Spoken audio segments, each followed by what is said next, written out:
Hey, what's up guys? So today I'm going to talk about my Fujifilm and Capture One Pro. The reason that I want to talk about these two different items is because they kind of go hand in hand, and I'll try and show you some examples of this here in a minute.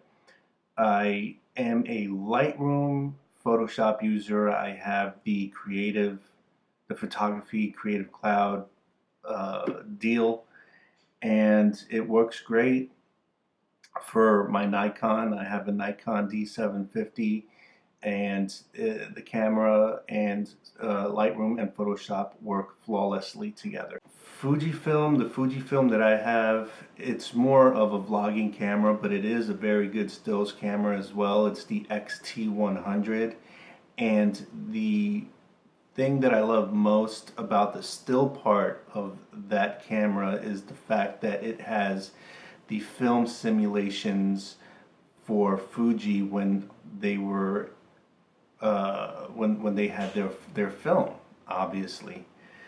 So not only that, but their raw format is really good as well. The pictures do come out really good. The issue though is when you zoom in, when you crop into 100% in Lightroom, or even 300% in Lightroom, you get a very strange, like, it's like a oily texture. Like if you did the painterly oil paint effect in Photoshop, you kind of get that look to it when you zoom in, when you crop into that much, and the images just aren't as sharp in Lightroom. So I was trying to think of a solution, and I was watching another video on YouTube. I'm sorry, I forgot who it was that I was watching it on, or I would let you guys know.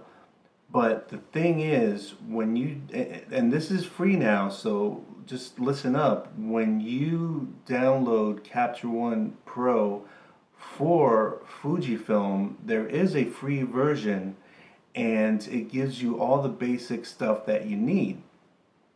So what you do is you do your raw editing in Capture One Pro, and what you can then do is, if you feel like it, you can output it to a TIFF file and then import them into Lightroom. Or what I do is I just leave it as is in Capture One Pro and just export it into Photoshop, do whatever edits I need to do in Photoshop, and save it back into Capture One Pro. And that I find is a little bit easier. It kind of sucks that you have to have two different pieces of software for photo editing, but it actually kind of works out because I would like to keep my different camera systems separate. So it works out that I use Capture One Pro for my Fujifilm, and I use Lightroom for my Nikon.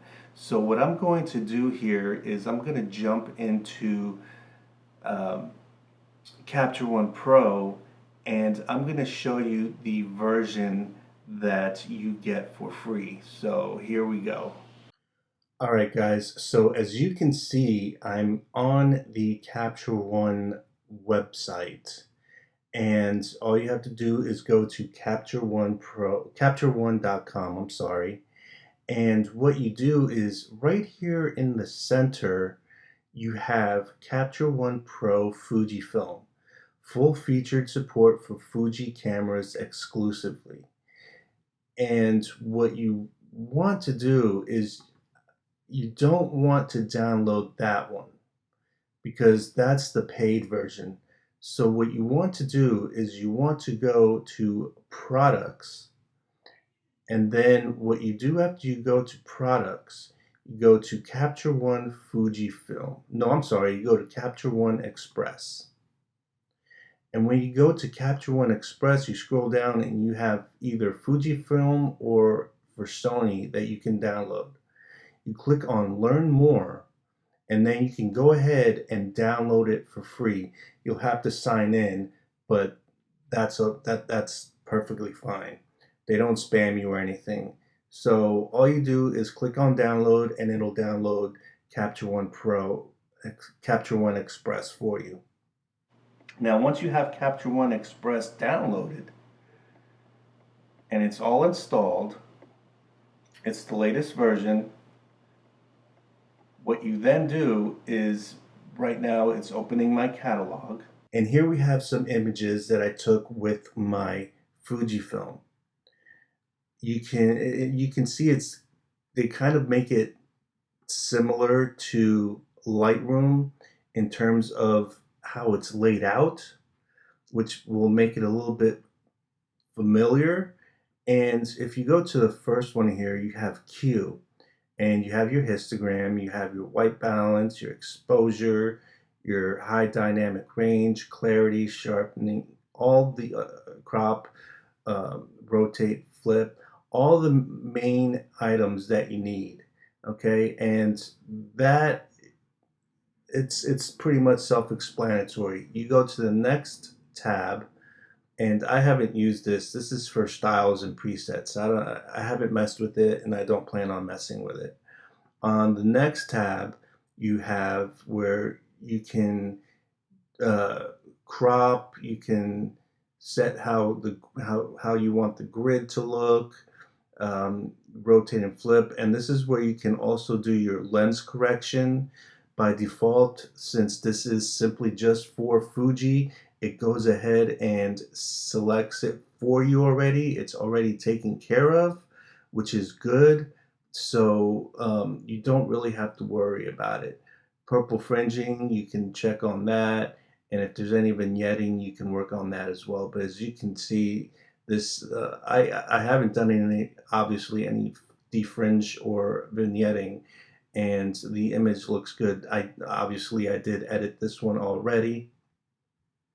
And you go to the next one, again you have your histogram, your exposure. This doubles. I don't know why it does this. Then you have your high dynamic range, you have your levels, and of course the curves, which is one of my favorite tools to use after I'm done with doing all the other editing. And then here you have your white balance, your color editor, hue, saturation, lightness, smoothing. You can change each individual color, or you can change it to black and white. Of course, here you have your navigator. So if you wanted to, say, you wanted to zoom in, you can click on here and move it around. And what I just did is, I'm on a Mac, so I hit Command plus or minus to crop, to zoom in or out.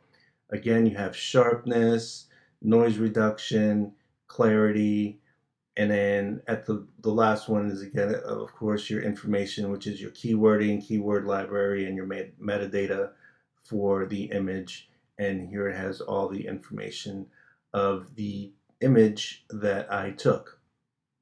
So it's very simple, and the great thing about this is once you are done, you can go ahead and edit it with Lightroom even further, and it'll send it out as a TIFF, so all the raw data is preserved, and it doesn't give you that weird effect that it gives you in Lightroom. So, and then once you finish editing in Photoshop, you can go ahead and send it right back into Capture One Pro by just clicking Save, or I'm sorry, Capture One Express.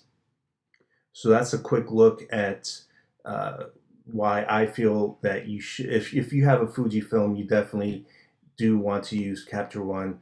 The images do come out sharper, the color rendition is a lot better, and it's just, in my opinion, suited better for the Fuji. So that's the little bit of information I wanted to share with you guys in regards to Lightroom and Capture One Express. Oh, and before I forget, let me jump back into Lightroom, and I'm going to show you what I was meaning about the weird artifacting or whatever it's called that you see in Lightroom when you boost it to 300%. Okay, so here we're looking at an image of the sky wheel It's an attraction in Myrtle Beach, and at normal scale, the image looks really good. I really like this image. But this is what I'm talking about when you start to zoom in. It might be hard to see it, but I will go ahead and try and show you. So when you zoom in, I have it 3:1. You can see it has some strange, you actually can see it better when I'm moving the image. It's not noise. It's a very strange look, and I really can't explain it. And I'll leave it here, see if you guys can see it or not.